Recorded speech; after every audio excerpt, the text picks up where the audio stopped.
Hi friends, welcome to biology simplified Tamil. நான் உங்கள் Senthilnathan. பயாலஜியில் NEET எக்ஸாமில் நான் 360 அவுட் ஆஃப் 360 வாங்கணும், அதற்கு என்ன பண்ணணும் அப்படின்னு நிறைய ஸ்டூடெண்ட்ஸ்க்கு ஒரு கொஷின் இருக்கும். அது மட்டும் இல்லாமல் நம்ம படித்ததெல்லாம் மறந்து போன மாதிரி இருக்குது. அதை லாங் டேர்ம் மெமரியில் எல்லாத்தையுமே ஞாபகம் வச்சுக்கிறதுக்கு நம்ம என்ன பண்ணணும், அதற்கான 7 வழிகளை தான் இந்த வீடியோவில் நான் உங்களுக்கு எக்ஸ்பிளைன் பண்ண போகிறேன். ஃபர்ஸ்ட் ஆஃப் ஆல், எடுத்ததும் உங்களுக்கு ஒரு கான்செப்டை படிக்கிறீங்க, ஒரு சாப்டரை படிக்கிறீங்க, ஒரு டாப்பிக்கை படிக்கிறீங்கன்னா என்சிஆர்டி டெக்ஸ்ட் புக்கை ஓப்பன் பண்ணி படிக்க ஆரம்பிக்காதீங்க. உங்கள் கான்ஃபிடென்ஸ் பிரேக் ஆகிடும். முதல்ல நீங்கள் ரீடிங் பண்ணக்கூடாது. அப்போ ரீடிங் பண்ணக்கூடாதுங்கிறது தான் ஃபஸ்ட்டு ஸ்டெப்பே. அப்போ என்ன தான் சார் பண்ணணும்? நல்லா கவனிங்க. Understand the concept first. நீங்கள் முதல்ல கான்செப்டை புரிஞ்சுக்கணும். அந்த கான்செப்டை புரிஞ்சுக்க என்ன பண்ணணும் அப்படின்னா, லெக்சர்ஸை பார்க்கணும்.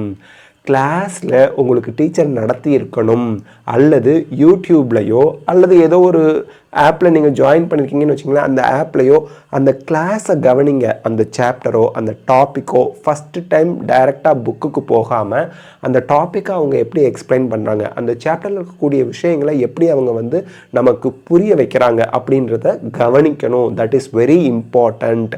அதுதான் ஃபஸ்ட் நீங்கள் எடுக்கக்கூடிய ஸ்டெப்பாக இருக்கணும். அப்போ தான் உங்களுக்கு புக்கில் போய் பார்க்கும்போது புரியும், கான்ஃபிடென்ஸோடு நீங்கள் படிக்க முடியும். அதனால் முதல்ல உங்கள் கிளாஸ் ரூமில் வாத்தியார் நடத்துகிறார் இல்லையா, அப்போ நீங்கள் அவங்க நடத்துகிறத கவனிக்கணும். சில கிளாஸ் ரூமில் கவனிக்க மறந்துட்டேன், ஏதோ லீவ் போட்டேன், அந்த டயத்தில் எனக்கு உடம்பு முடியல, அதனால் சரியாக அட்டன்டிவாக இல்லை கிளாஸில் அப்படின்னு நீங்கள் சொன்னீங்கன்னா, யூடியூப்பில் அது சம்மந்தமான வீடியோ இருந்ததுன்னா அதை எடுத்து பாருங்கள். முதல்ல அதை பார்த்து புரிஞ்சுக்குங்க. That is very important. அடுத்து கிளாஸ் நோட்ஸ். அந்த கிளாஸை கவனிக்கிறீங்க பார்த்தீங்களா, உங்கள் டீச்சர் கிளாஸ் எடுக்கிறாங்க அல்லது யூடியூப்பில் வீடியோ பார்க்குறீங்க, பேசிவாக பார்க்கக்கூடாது, பேசிவாக கிளாஸை கவனிக்கக்கூடாது. சொல்ல கிளாஸ்லேயும் கவனம் இருக்கணும். அவங்க போர்டில் எழுதி போடுறாங்க அப்படின்னா அதில் இம்பார்ட்டன்ட் பாயிண்ட் என்ன எழுதி போடுறாங்க அதை நோட் பண்ணிக்கிட்டே வரணும். அப்போ தான் அது மறக்காமல் இருக்கும். அண்ட் எப்போவுமே அவங்க எப்பெல்லாம் ஸ்ட்ரெஸ் கொடுக்குறாங்க, அந்த டீச்சர் எப்பெல்லாம் போர்டில் எழுதி போடுறாங்க, அந்த பாயிண்ட்லாம் most important points. Exam point of வியூவில் நம்மளோட ப்ரிப்பரேஷனை கொண்டு போகிறதுக்கு கிளாஸ் நோட்ஸ் ரொம்ப ஹெல்ப்ஃபுல்லாக இருக்கும். அடுத்து, இப்போ நீங்கள் என்சிஆர்டியை ஓப்பன் பண்ணுறீங்க. ஃபஸ்ட்டு என்சிஆர்டி படிக்கக்கூடாது, முதல் ஸ்டெப்பு. ரெண்டாவது, கிளாஸ் லெக்சர்ஸ் அல்லது வீடியோஸ் பார்த்து நம்ம கான்செப்டை புரிஞ்சுக்கிறோம். மூணாவது, நீங்கள் கிளாஸ் லெக்சரை பார்க்கும்போதே நோட்ஸ் எடுத்து வச்சுக்கிறீங்க. இம்பார்ட்டண்ட்டான விஷயங்கள் தான் அதில் சொல்லியிருப்பாங்க, அதெல்லாம் நீங்கள் குறித்து வச்சுக்கிறீங்க. நாலாவது, நீங்கள் என்சிஆர்டியை ஓப்பன் பண்ணி ஒரு கான்செப்ட் படிக்கிறீங்கன்னா 2 தடவை அதை படிங்க. ஃபஸ்ட்டு தடவை படிக்கும்போது ஒரு மாதிரி அண்டர்ஸ்டாண்ட் ஆகும் உங்களுக்கு. 2வது தடவை படிக்கும்போது கரெக்டாக அக்யூரேட்டாக உங்களுக்கு அண்டர்ஸ்டாண்ட் ஆகும். ஸோ ஃபுல்லாக அண்டர்ஸ்டாண்ட் பண்ணுறதுக்கு ஒரு என்சிஆர்டியில் இருக்கக்கூடிய கான்செப்டை 2 தடவையாவது நீங்கள் படிக்கணும். அதுக்கடுத்து, இம்பார்ட்டண்ட் லைன்ஸை எப்படி கண்டுபிடிக்கிறது? Frame your own questions. நீங்கள் ஒரு கான்செப்டை படிக்கிறீங்க, அந்த கான்செப்டில் இப்போ பிசிஆர் டெக்னிக் இருக்குதுன்னு வச்சுக்கோங்க. பிசிஆர் டெக்னிக்னால் என்ன, ஏன் பிசிஆர் டெக்னிக் யூஸ் பண்ணுறோம், பிசிஆர் டெக்னிக்கில் இருக்கக்கூடிய ஸ்டெப்ஸ் என்ன, ஒவ்வொரு ஸ்டெப்லையும் என்னென்ன விஷயங்கள் கையாளப்படுது, இப்படி நீங்களாக கொஷினை ரைஸ் பண்ணி அதுக்கு ஆன்சர் சொல்லிக்கிட்டே வந்தீங்கன்னா மறக்கவே மாட்டீங்க. எம்சிக்யூ டைப் ஆஃப் கொஷின் பார்க்கும்போது கரெக்டாக ஆன்சர் உங்களால் பண்ண முடியும். So make one liner. நம்ம ஸ்டடி சேலஞ்சிலலாம் கூட சொல்லியிருந்தோம், ஒன் லைனர் ஒரு 30 ஒன்லைனர் 50 ஒன்லைனர் எழுதி சப்மிட் பண்ணுங்கன்னு. கண்டிப்பாக அந்த ஒன்லைனர் எழுதி சப்மிட் பண்ணி அது உங்ககிட்ட இருந்துச்சு அப்படின்னா அந்த கான்செப்டில் உங்களுக்கு பயங்கர கிளாரிட்டி இருக்கிறத நீங்கள் உணர்ந்திருப்பீங்க. ஸோ அந்த மாதிரி எல்லா கான்செப்ட் எல்லா சாப்டருக்கும் பண்ணினா நம்ம எல்லாத்தையும் புரிஞ்சுக்கலாம். ஓகே, அடுத்து ஃபார் லாங் டேர்ம் மெமரி. எல்லாமே மறந்து போன மாதிரி இருக்குது, எல்லாத்தையும் ஞாபகம் வச்சுக்கிறதுக்கு என்ன பண்ணணும் சார்? இது இம்பார்ட்டண்ட்டான கேள்வி, நிறைய ஸ்டூடெண்ட் கேட்குறாங்க. Learn through question practice. அவ்வளவுதான், சிம்பிள். அதற்கு ஒரே ஒரு சொல்யூஷன் தான். நான் படித்த எல்லாத்தையுமே ஞாபகம் வச்சுக்கணும், எப்போவுமே ஞாபகம் இருக்கணும், லாங் டேர்ம் மெமரியில் இருக்கணும். கொஷினை ப்ராக்டிஸ் பண்ணி திருப்பி படிங்க.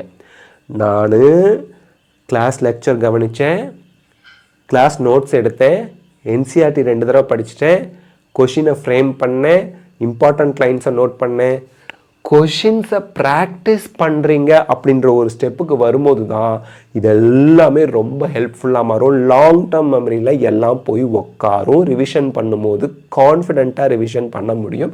This is very important. So learn through question practice. கொஷினை ப்ராக்டிஸ் பண்ணிக்கிட்டே அந்த ப்ராக்டிஸ் பண்ணுறது மூலிமா படிக்கும்போது லாங் டேர்ம் மெமரியில் உங்களுக்கு நீங்கள் படித்த விஷயங்கள் போய் பதியும். அடுத்து டயக்ராம்ஸ் ஆர் மஸ்ட். எந்த ஒரு டயக்ராமையும் நீங்கள் விட்டுடாதீங்க. டயக்ராம்ஸ் மட்டும் கிடையாது, டயக்ராம்ஸ் பார்க்கும்போது அதில் இருக்கக்கூடிய லேபிளிங்லாம் பார்த்து வச்சுக்கிறீங்க. 2024 கூட 2024 நீட் எக்ஸாமில் கூட பயாலஜியில் டயக்ராம் பேஸ்டு கொஷின் 2 என்னமோ தான் வந்துச்சு, நிறைய வரல. பட் டயக்ராமை ஒட்டி டயக்ராமுக்கு கீழே தியரி பார்ட் இருக்கும் பாருங்கள், அந்த டயக்ராமை எக்ஸ்பிளைன் பண்ணுற மாதிரி, அதுலேருந்து நிறைய கொஷின் வந்துருந்துச்சு. ஸோ டயக்ராம்ஸ் அண்ட் டயக்ராம்ஸோட கனெக்டடாக இருக்கக்கூடிய தியரியை அண்டர்ஸ்டாண்ட் பண்ணி புரிஞ்சு வச்சுக்கிறது ரொம்ப முக்கியம். ஸோ இந்த 7 விஷயங்களை நீங்கள் பண்ணுறது மூலியமாக நீட்டில் பயாலஜியில் 360 அவுட் ஆஃப் 360 உங்களால் எடுக்க முடியும். ஸோ கன்க்ளூஷனாக நான் என்ன சொல்கிறேன்னா, எடுத்ததும் என்சிஆர்டியை ஒரு கான்செப்ட் தெரியாமல் ஃபஸ்ட்டு அதை புரிஞ்சிக்காமல் என்சிஆர்டி லைன்ஸை எடுத்து வச்சு படிச்சிங்கன்னா கான்ஃபிடென்ஸ் போயிடும். அதை பண்ணாதீங்க.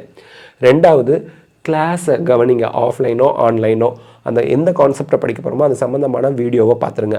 அதுக்கடுத்து பார்க்கும்போதே சைமல்டேனியஸாக இம்பார்ட்டன்ட் நோட்ஸை குறித்து வச்சுக்கோங்க. அதே போல் இப்போ என்சிஆர்டியை ஓப்பன் பண்ணி அந்த பர்டிகுலர் கான்செப்டை படிங்க, புரியும். 2வது தடவை படிங்க, ரொம்ப நல்லா புரிஞ்சிடும். உங்களோட ஓன் கொஷினை ஃப்ரேம் பண்ணி நீங்கள் அதற்கான ஆன்சர் என்னங்கிறத ஒன்லைனர் மாதிரி நீங்கள் எழுதி வைங்க. ரொம்பவே ஹெல்ப்ஃபுல்லாக இருக்கும். இப்போ லாங் டேர்ம் ரிமெம்பரிங்க்கு, லாங் டேர்ம் மெமரிக்கு நீங்கள் கொஷின் ப்ராக்டிஸ் பண்ணணும். கடைசியாக டயக்ராம்ஸோட அட்டாச்சாக இருக்கக்கூடிய தியரி பார்ட்ஸ் அதெல்லாம் ரொம்ப முக்கியம். அதெல்லாம் நல்லா படிச்சுடுங்க. இதெல்லாம் பண்ணினீங்கன்னா பயாலஜியில் 360 அவுட் ஆஃப் 360 வாங்குறதுக்கு நம்ம உத்தரவாதம் தர முடியும். ஸோ நல்லா படிங்க, நிறைய ப்ராக்டிஸ் பண்ணுங்கள். All the best of luck. God bless you. Thank you.